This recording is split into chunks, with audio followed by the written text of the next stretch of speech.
അവൻ ഇവിടെയില്ല. മണ്ണെണ്ണ വിളക്ക് പിടിച്ചു നിൽക്കുന്ന മനുഷ്യൻ വീണ്ടും പറഞ്ഞു. അയാളുടെ മുഖത്ത് ഭയം ദൃശ്യമായിരുന്നു. നിങ്ങൾ ഭദ്രന്റെ ആരാ? സിദ്ധു ചോദിച്ചു. അച്ഛനാ. അച്ഛനാണത്രേ അച്ഛൻ. പാമ്പിനെ പെറ്റ തന്തൈ. പൊടിയൻ പല്ലിറുമ്മി. കേറി നോക്കടാ, ശശി മറ്റുള്ളവരോട് പറഞ്ഞു. സിദ്ധുവും ഗിരീഷും നന്ദുവും പൊടിയനും ചേർന്ന് വീടിന്റെ ഓരോ മുറിയിലും കയറി പരിശോധിച്ചു. അടുക്കള പരിശോധിക്കുന്നതിനിടയിൽ ഗിരീഷ് ചട്ടിയിലിരുന്ന മത്തിക്കറിയിലെ കഷ്ണങ്ങൾ എടുത്ത് തിന്നാൻ തുടങ്ങി. എച്ചിത്തരം കാണിക്കരുത്, സിദ്ധു ഗിരിയെ ശാസിച്ചു. വിശന്നിട്ടല്ലേ, വൈകുന്നേരം മുതൽ കിടന്നോടുന്നു. ഒരു ചായ പോലും ഒരുത്തന് വാങ്ങിച്ചു തന്നില്ല. ഗിരീഷ് തീറ്റ തുടർന്നു.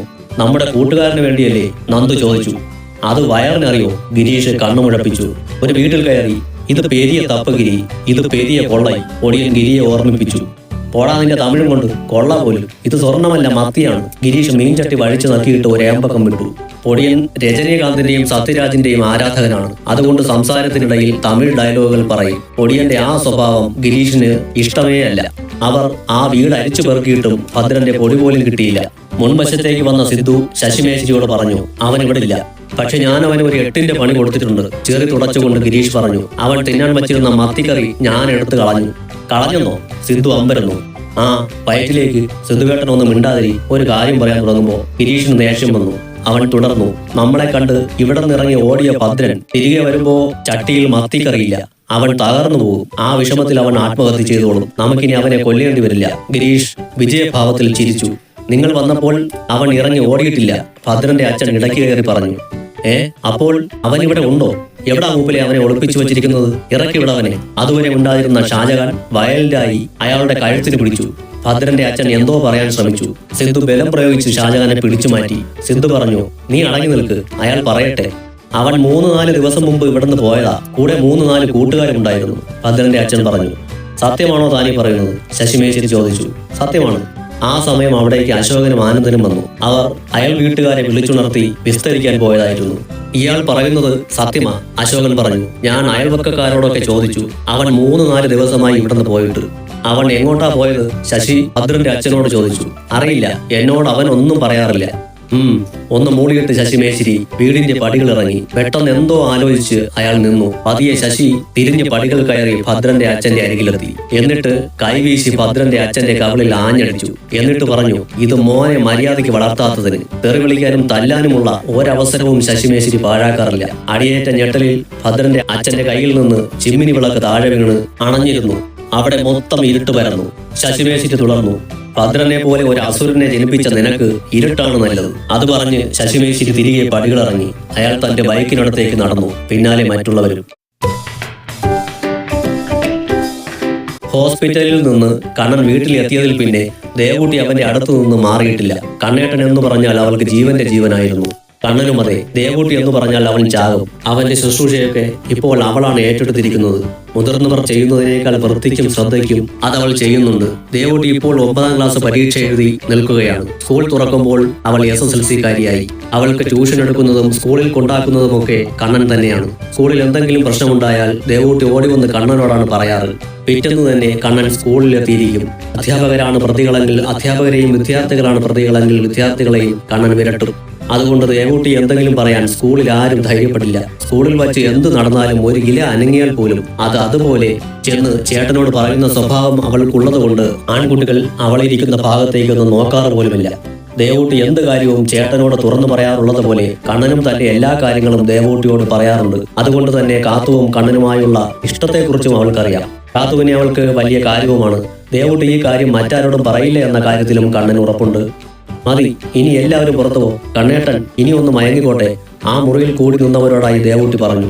കണ്ണനെ ഹോസ്പിറ്റലിൽ നിന്ന് കൊണ്ടുവന്നപ്പോൾ മുതൽ തുടങ്ങിയതാണ് ആ മുറിയിൽ സിനിമാ കൊട്ടകയിലേത് പോലുള്ള തിരക്ക്. വന്നവരൊന്നും പോകുന്നില്ല. ചായയൊക്കെ കുടിച്ച് പരദൂഷണം പറഞ്ഞിരിക്കുകയാണ്. അന്നത്തെ കാലത്ത് മിക്ക വീട്ടിലും ടിവിയും ദൂരദർശനമല്ലാതെ മറ്റു ചാനലുകളും ഇല്ലാതിരുന്നത് കൊണ്ട് മരുഭൂമിയിൽ മഴ പോലെ എത്തുന്ന ഇത്തരം അവസരങ്ങൾ സ്ത്രീകൾ പരമാവധി ആഘോഷിക്കുമായിരുന്നു. കള്ളുഷാപ്പ് ഉള്ളത് കൊണ്ട് പുരുഷന്മാർക്ക് പിന്നെ എന്നും ആഘോഷമായിരുന്നു. ഭാഗ്യവാന്മാർ. ദേവൂട്ടി പറഞ്ഞത് കേട്ട് അവിടെ കൂടിയിരുന്ന പെണ്ണുങ്ങൾ പിറുപിറുത്തുകൊണ്ട് പുറത്തേക്ക് ഇറങ്ങി. ഇനി അവിടെ ഇരുന്നാൽ അവൾ വയലന്റ് ആവുമെന്ന കാര്യം അവർക്കറിയാം.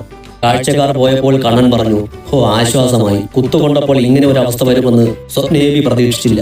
കസേരകളൊക്കെ അടുക്കി വയ്ക്കുന്നതിനിടയിൽ ദേവൂട്ടി പറഞ്ഞു, ഇവറ്റകൾക്കൊന്നും മര്യാദ എന്ന സാധനമില്ല. കാണാൻ വന്നാൽ കണ്ടിട്ടങ്ങ് പൊക്കൂടെ? അങ്ങ് കുത്തിയിരിക്കുക. വല്ല സഹായം ചെയ്യുമോ? അതുമില്ല. അത് കേട്ട് കണ്ണൻ വെറുതെ ചിരിച്ചു. കണ്ണൻ പതിയെ ആരോഗ്യം വീണ്ടെടുത്തു തുടങ്ങി. പോലീസ് കണ്ണന്റെ മൊഴിയെടുത്തിരുന്നു. കണ്ണൻ സത്യത്തിൽ അക്രമികളുടെ മുഖം കണ്ടിരുന്നില്ല. എങ്കിലും ഭദ്രനെയായിരുന്നു കണ്ണന് സംശയം. ശശിമേശ്വരിയുടെ ഉത്സവപ്പറമ്പിൽ വെച്ച് ഭദ്രനെ കണ്ടതായുള്ള മൊഴി കൂടെ ആയപ്പോൾ പോലീസ് ഭദ്രനെ തേടിയിറങ്ങി. ശശിമേശ്വരിയുടെ നേതൃത്വത്തിൽ ചെമ്പകത്തോപ്പുകാരും ഭദ്രനെ തിരയുന്നുണ്ടായിരുന്നു. പക്ഷേ ഭദ്രന്റെ പൊടി പോലും കണ്ടെത്താനായില്ല. കണ്ണനെ കാണാൻ കാത്തു 2-3 തവണ വന്നു. ആൾക്കാർ ഉള്ളതുകൊണ്ട് കൂടുതൽ ഒന്നും സംസാരിക്കാൻ അവർക്ക് സാധിക്കുമായിരുന്നില്ല. പക്ഷെ ദേവൂട്ടി വഴി ചില കത്തുകൾ കണ്ണൻ കാത്തുവിന് കൈമാറി. കാത്തു മറുപടിയും ദേവൂട്ടി വഴി കൊടുത്തയച്ചു. അങ്ങനെ അക്ഷരങ്ങളിലൂടെ അവർ പ്രണയം കൈമാറി. കണ്ണനെ അത്ഭുതപ്പെടുത്തിയ ഒരു കാര്യം, കാത്തുവിനേക്കാൾ കൂടുതൽ തവണ അവനെ കാണാനെത്തിയത് കുമാരേട്ടന്റെ മകൾ നന്ദിനിയായിരുന്നു. മുൻപൊന്നും അവൾ ഇങ്ങോട്ട് അധികം വരുമായിരുന്നില്ല. ഇപ്പോൾ അതൊരു പതിവായിരിക്കുന്നു. അവൾ വന്നാൽ കണ്ണനെ നോക്കി ചിരിക്കാതെ ഉള്ളൂ, ഒന്നും സംസാരിക്കില്ല. കണ്ണന്റെ ആരോഗ്യ വിഷയങ്ങളെക്കുറിച്ചൊക്കെ അവൾ തിരക്കുന്നത് ഭാരതിയോടും ദേവൂട്ടിയോടുമാണ്. അവൾ എന്തിനാണ് തുടർച്ചയായി തന്നെ കാണാൻ വരുന്നത് എന്നതിനെക്കുറിച്ച് എത്ര ആലോചിച്ചിട്ടും കണ്ണന് ഒരു എത്തും പിടിയും കിട്ടിയില്ല. നീ എങ്ങോട്ട് പോകാനായി ഈ കിടന്ന് ഒരുങ്ങുന്നത്? കുമാരേട്ടൻ നന്ദിനിയോട് ചോദിച്ചു. അല്പം പായസം ദേവൂട്ടിക്ക് കൊണ്ട് കൊടുത്തിട്ട് വരട്ടെ അച്ഛാ. അന്ന് നന്ദിനിയുടെ 16ാം പിറന്നാളായിരുന്നു. കുറച്ച് കൂടുതലെടുത്തോ, ദേവൂട്ടിക്ക് മാത്രമാക്കണ്ട, കുമാരേട്ടൻ പറഞ്ഞു. അവളൊരു പാത്രത്തിൽ പായസം നിറച്ച് അതുമായി പോകാനിറങ്ങി.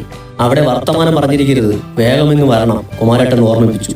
അവൾ ഇടവഴിയിലേക്ക് ഇറങ്ങി കണ്ണന്റെ വീട് ലക്ഷ്യമാക്കി നടന്നു. എതിരെ വന്ന ചെറുപ്പക്കാരൊക്കെ അവളെ ആരാധനയോടെ നോക്കി. ആരും ആരാധനയോടെ നോക്കിപ്പോകും. അതീവ സുന്ദരിയായിരുന്നു അവൾ.